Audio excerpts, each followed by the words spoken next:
Bonjour, bonjour, bienvenue à Batimatech pour la suite de l'aventure. J'espère que jusqu'à présent, vous avez eu une belle journée. On va parler maintenant de réduire le carbone intrinsèque des bâtiments avec Alban Pilard de la société du groupe AGECO. Et également, on a Jacques Gauthier d'Umbrella qui va également apporter son point de vue par rapport à l'effet carbone dans le bâtiment. Donc, je cède la parole à Alban et bonne présentation. Puis, n'oubliez pas qu'à la fin, il y a un échange avec Zoom où vous allez pouvoir entrer en relation avec les intervenants. Au plaisir. Merci. Bonjour à tous, ça me fait plaisir d'être avec vous aujourd'hui. Puis Jacques, ça me fait très plaisir de me présenter aujourd'hui avec toi. Je m'appelle Alban Pilar, je suis ingénieur en développement durable de formation et depuis un an, je suis analyste en responsabilité d'entreprise pour le groupe AGECO. Je m'intéresse particulièrement aux bâtiments et à l'intérieur des bâtiments, je m'intéresse aux matériaux et je m'intéresse aussi aux techniques de construction des bâtiments. Le groupe AGECO, dans les si ça peut bien suivre, le groupe AGECO, dans les 15 dernières années, c'est près de 80 projets dans le secteur du bâtiment durable. Vous avez peut-être croisé certains ou certaines de mes collègues dans des projets divers et variés, comme de la déclaration environnementale de produits, des ACV de bâtiments, que ce soit au Canada ou ailleurs dans le monde. Les chances sont fortes que vous ayez croisé ma responsable Juliane autour d'une table ou d'un comité sectoriel sur les questions de bâtiments durables à l'échelle du Québec ou du Canada.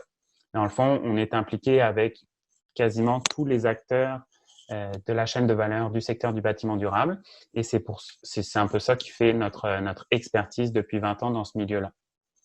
Pourquoi on est ensemble aujourd'hui dans un événement comme ça et pourquoi la question se pose sur le carbone intrinsèque? Parce que le bilan, il est simple. À l'échelle mondiale, le bilan, il est qu'on doit limiter les émissions de gaz à effet de serre.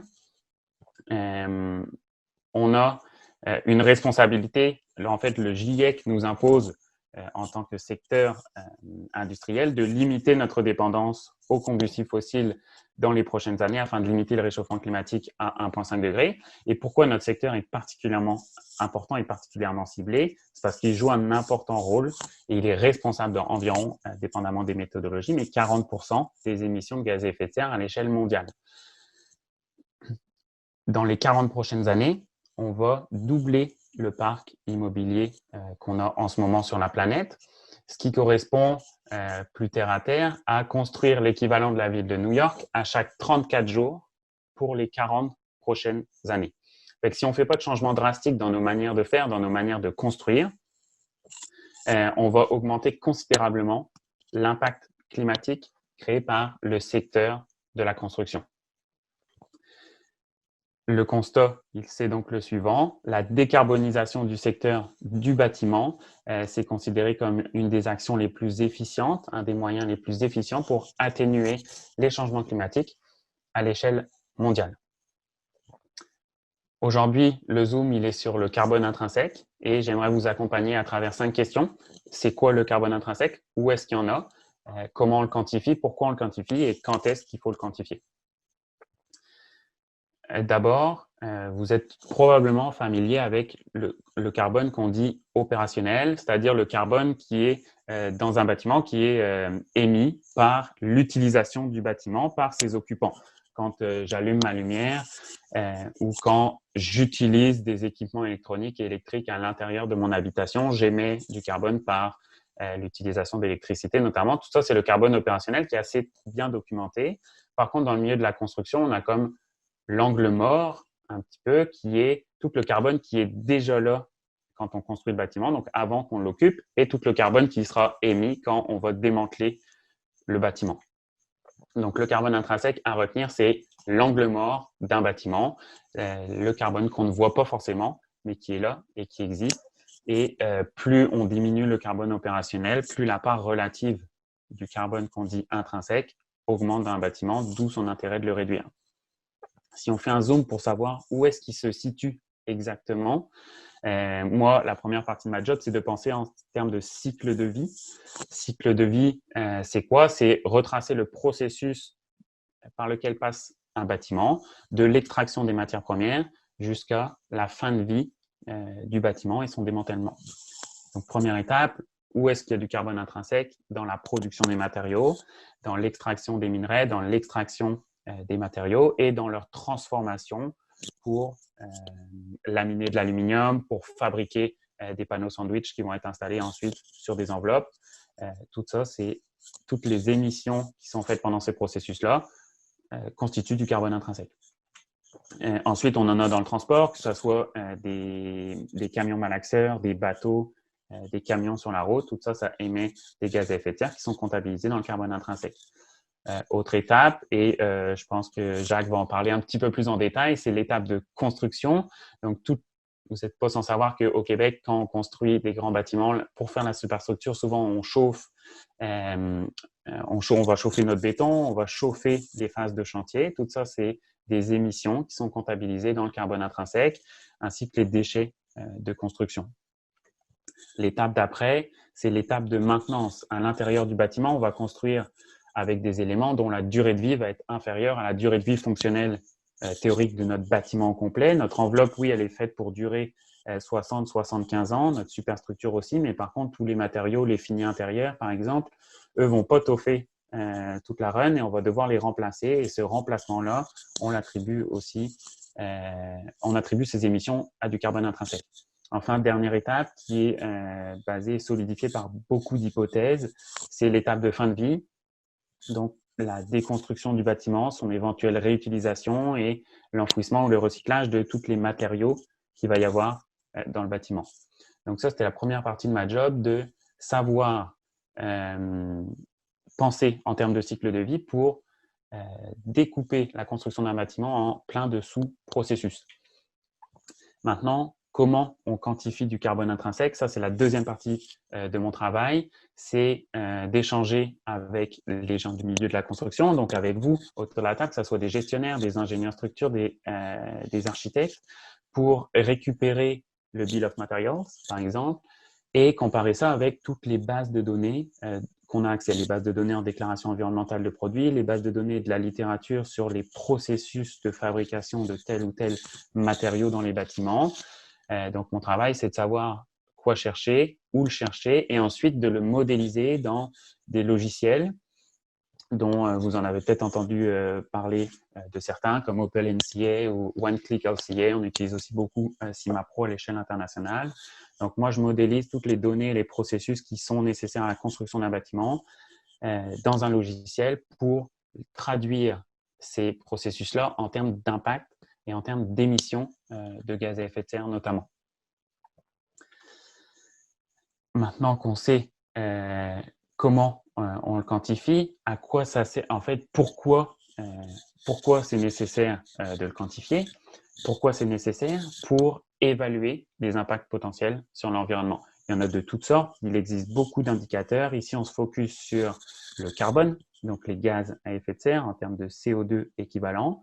Et là où c'est intéressant de travailler directement avec le milieu et avec le marché de la construction, c'est qu'on peut traduire tous les résultats en équivalent du langage approprié en fonction de qui on parle. Donc, si un gestionnaire de projet nous demande le bilan surfacique pour se comparer à un autre projet à travers le monde ou un autre projet de son portfolio, on va pouvoir donner des émissions en termes de kilogrammes de CO2 par mètre carré de surface brute. Mais on va aussi pouvoir parler en termes de catégorie uniforme pour aller voir précisément chaque élément, comme ici les colonnes, quel est l'impact qu'ils ont sur le bâtiment. On peut fonctionner par matériaux pour se comparer dans les choix de matériaux et évaluer différentes stratégies. On peut aussi parler à des sous-équipes, comme l'équipe de structure, comme l'équipe d'architecture, pour fournir des recommandations qui sont spécifiques à chaque projet et à chaque équipe. Ça permet de comparer toutes les pistes de réduction de manière indépendante pour pouvoir atteindre nos objectifs de réduction du carbone intrinsèque. Pourquoi on peut le réduire? Parce que d'abord, il faut savoir où il est et c'est quoi l'impact de chaque potentielle réduction. Et là, Jacques, je pense que tu vas en parler un petit peu plus en détail après. Ça, c'est des réductions qu'on a évaluées à travers le projet Umbrella, mais toutes ces éléments-là, par exemple, construire la superstructure en été plutôt qu'en hiver, construire sans grue, construire plus vite, construire avec d'autres types de matériaux, augmenter le contenu recyclé de certains matériaux. Ça, c'est des éléments contribue à réduire le carbone intrinsèque. Mon travail, c'est de chiffrer de combien ça réduit et ensuite d'aiguiller les maîtres d'ouvrage, les maîtres d'œuvre à les implémenter dans le bâtiment. Pourquoi on veut calculer du carbone intrinsèque? Aussi pour démontrer un leadership. Démontrer un leadership comme quoi on s'inscrit dans les objectifs du gouvernement québécois, du gouvernement canadien pour réduire les gaz à effet de serre. On s'inscrit dans une tendance, en fait, dans des directives internationales et locales. Donc, on va démontrer notre leadership quand on sait où il est, notre carbone intrinsèque, et qu'on fait les efforts appliqués pour le réduire. On peut aussi faire d'une pierre deux coups, c'est-à-dire en mettant en place ces stratégies-là, c'est répondre aux objectifs liés à telle ou telle certification. Vous avez sûrement entendu parler d'une des certifications qui est mentionnée ici, comme LEED ou Carbone Zero, Living Building Challenge. Toutes ces certifications-là, avec des petites spécificités propres à chacune, vont aborder la notion de carbone intrinsèque, vont aborder la notion de carbone dans son ensemble. Et en faisant les efforts et les stratégies de réduction, on va pouvoir aller cibler des crédits dans chacune de ces certifications-là. Quand est-ce qu'on le quantifie? Il y a sûrement autour de la table des gestionnaires de projets, des gestionnaires de construction. Bien, the sooner, the better, mais c'est jamais too late. En fait, les outils d'analyse de cycle de vie deviennent plus performants, plus la donnée est de qualité, plus la donnée est précise, plus les outils et les analyses que nous, on fournit vont être précises. Mais notre travail, c'est d'avoir fait tellement d'analyses qu'on est capable d'identifier quelques paramètres clés dès les phases de conception schématique ou dès les phases de conception détaillée pour fournir des recommandations qui vont avoir un gros impact sur le projet final. Pourquoi? Parce que l'habileté à faire des changements, la possibilité de faire des changements, vous le savez, dans les gestions de planning de construction, plus on avance, moins on est capable de faire des changements. En fait, plus les changements vont coûter cher en termes économiques, mais aussi en termes de temps. Donc, plus on les fait tôt, basés sur des paramètres clés que nous, on sait identifier, comme le contenu en aluminium, comme la résistance aux compressions béton, comme le mètre carré d'enveloppe par mètre carré de fondation, c'est ce genre d'éléments clés-là. Nous, on va être capable de fournir des recommandations spécifiques à chaque projet basées sur ces paramètres clés-là. Pourquoi on a vu toutes ces questions-là? Pourquoi on a répondu à ça? Parce qu'on se rappelle que la décarbonisation du secteur, c'est le moyen le plus efficient d'atténuer les changements climatiques. J'ai volontairement laissé cette image parce que les grues, c'est le système conventionnel. On a toujours fait comme ça, globalement, dans les 50 dernières années, construit des bâtiments avec des grues. On va voir avec la solution Umbrella que ce n'est pas forcément la solution unique pour construire des bâtiments multi-étagés. Et ça s'applique, ce mode de schéma, cette vision unique, cette vision différente des projets de construction peut s'appliquer à tous les niveaux, comme on vient de voir ici dans les étapes du cycle de vie. Je ne vous laisse pas sans outils, sans éléments pour poursuivre la réflexion. Donc ça, c'est des exemples d'outils pour réduire le carbone intrinsèque dans les bâtiments. C'est sûr qu'il y a les guides liés aux certifications. Tous les éléments certifiants au sein des crédits des certifications sont des pistes pour réduire. L'analyse de cycle de vie et tous les outils reliés sont des outils pertinents pour réduire le carbone intrinsèque. Et enfin, si je vous laisse avec une recommandation, un livre de chevet, c'est Bringing Embodied Carbon Upfront du Green Building Council. À l'échelle internationale, c'est une Bible, c'est une ressource pour mieux comprendre ce que c'est carbone intrinsèque, pour avoir des outils et des pistes pour le réduire. Et c'est surtout une démarche collective et internationale que de réduire les émissions du secteur du bâtiment. En gros, je vous laisse avec un sifflet. L'appel de la marmotte, c'est quoi? C'est rassembler tout le monde, tous les éléments du secteur du bâtiment pour les prévenir que les efforts sont faisables, que tout le monde doit faire des efforts et que tout le monde peut s'améliorer et que l'analyse du cycle de vie est un bon outil pour pister les améliorations, les chiffrer et les mettre en place ensuite. Ça va me faire plaisir par la suite de répondre à vos questions, mais en attendant, je pense que Jacques, tu vas compléter avec quelque chose de très précis qui concerne la technologie Umbrella. Merci, Alban, pour cette excellente démonstration sur le pourquoi du comment du carbone intrinsèque et comment c'est une opportunité sur laquelle on peut agir maintenant dans ce qu'on fait pour forcément le bien-être de la collectivité future.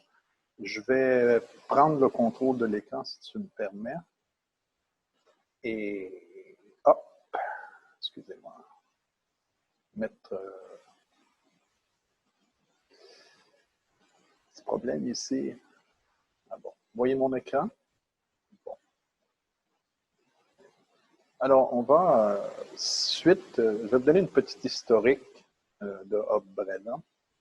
Hubbrella, essentiellement, c'est une expertise québécoise brevetée à travers le monde en construction abritée. Nous avons développé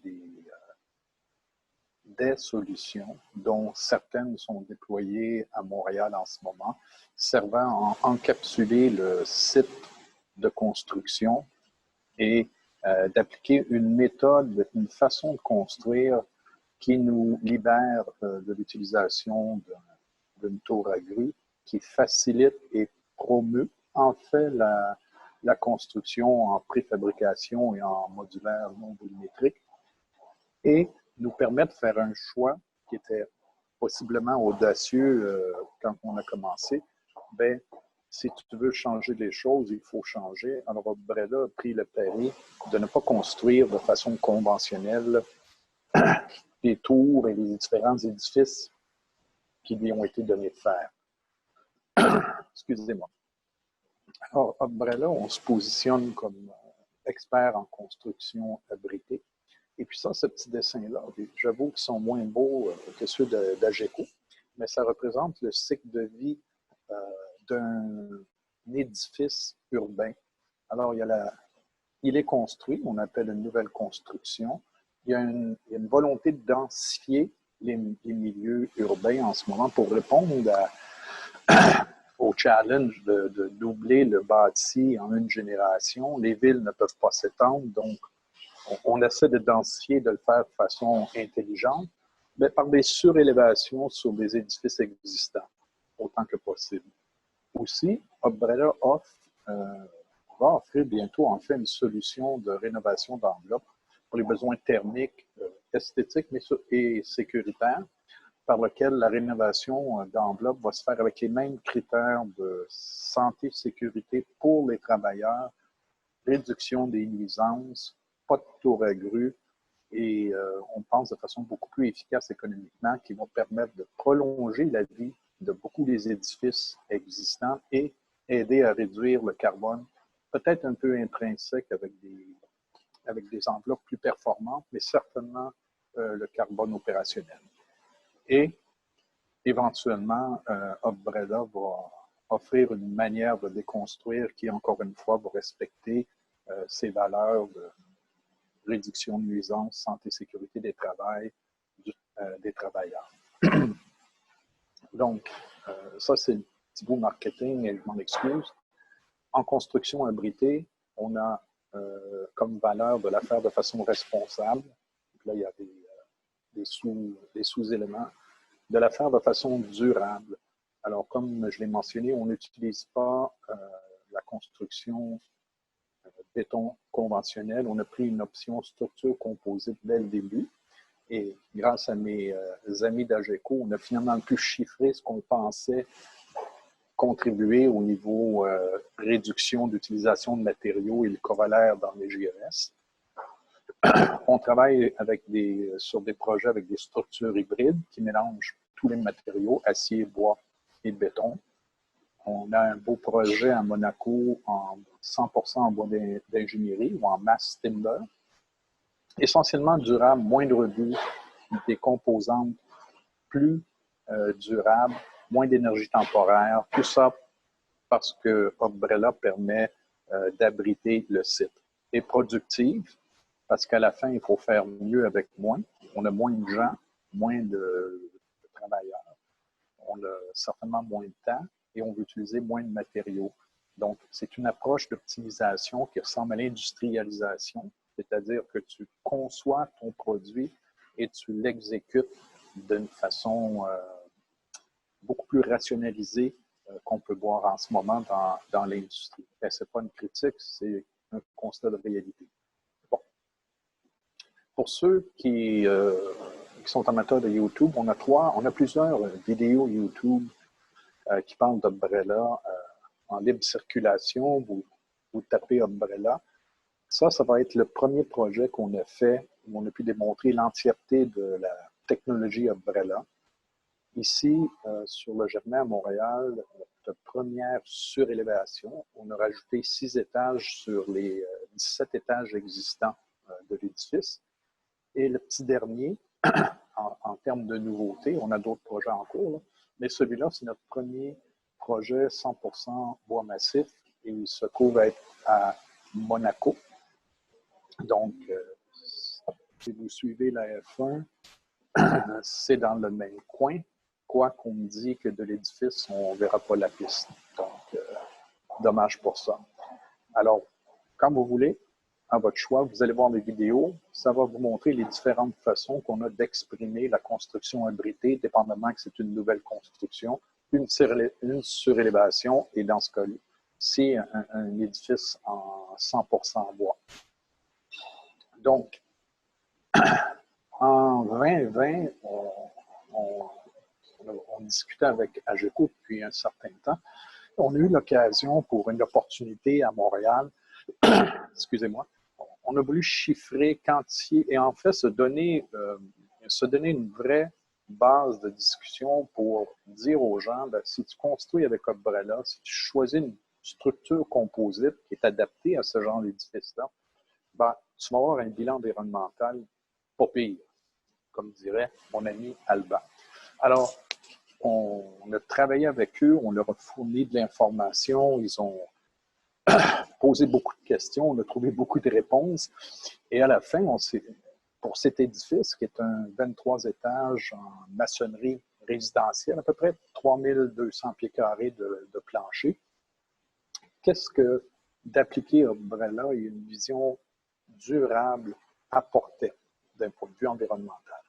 Eh bien, Alban le connaît mieux que moi, mais le résultat final, c'est que une construction Umbrella utilisant une structure composite réduit jusqu'à 15% et des poussières l'émission de GES pendant la phase de construction. Je me trompe, pour la durée de vie du bâtiment en LCA. Là, je vois qu'on hoche la tête. C'est qu'il représente 130 kg. Mais d'un point de vue, le type qui a le casque et les 2 bottes de travail, ce que ça veut dire, c'est que 500 kg par mètre carré bâti de moins de matière utilisée. Donc, 500 kg, une demi-tonne par mètre carré bâti, qui n'est pas fabriqué, qui n'est pas transporté, qui n'est pas installé et qui ne génère pas de déchets. C'est peut-être le chiffre qui m'a personnellement le plus frappé. Ça représente, pour l'édifice qu'on regardait ici, 3500 tonnes de matière non utilisée. Ça commence à faire une masse. Pour ce qui est de la contribution Umbrella, environ, là on était généreux, c'est 5,7 du 15% est attribuable au fait qu'Umbrella, encore une fois, encapsule. Donc, beaucoup moins d'énergie temporaire sont requises pour maintenir les dalles encoulées à des températures efficaces. Beaucoup moins de déchets, il y a peu de construction ou de construction temporaire requise. On a besoin d'un peu moins de monde pour faire les principales tâches dues à la nature du processus Umbrella. Alors, pour un édifice de 20 étages, Umbrella peut réduire ou faciliter le fait que les espaces construits vont être livrés plus rapidement. Ça peut aller de 20 à 25%. Donc, en prenant tout ça, ça équivaut environ à 6% des GES qui sont évités en utilisant Umbrella et combiné à une structure composite, bien, vous avez un excellent bilan environnemental pour une construction moderne de 15% de moins, qui génère 15% moins de GES. Ça, c'est les différents indicateurs environnementaux. Il y en a 6 sur lesquels se basent beaucoup des homologations. Alors, souvent, on veut savoir comment tu te positionnes par rapport au changement climatique et tout cela. Et je vous invite, là, je vais arrêter, je vous invite à parler à Alban pour qu'il vous donne des vraies réponses et pas me laisser aller. Mais de façon générale, Opbrella frappe ou réduit 5 de ces 10 indicateurs-là au-delà de ce qui est demandé dans beaucoup de certifications.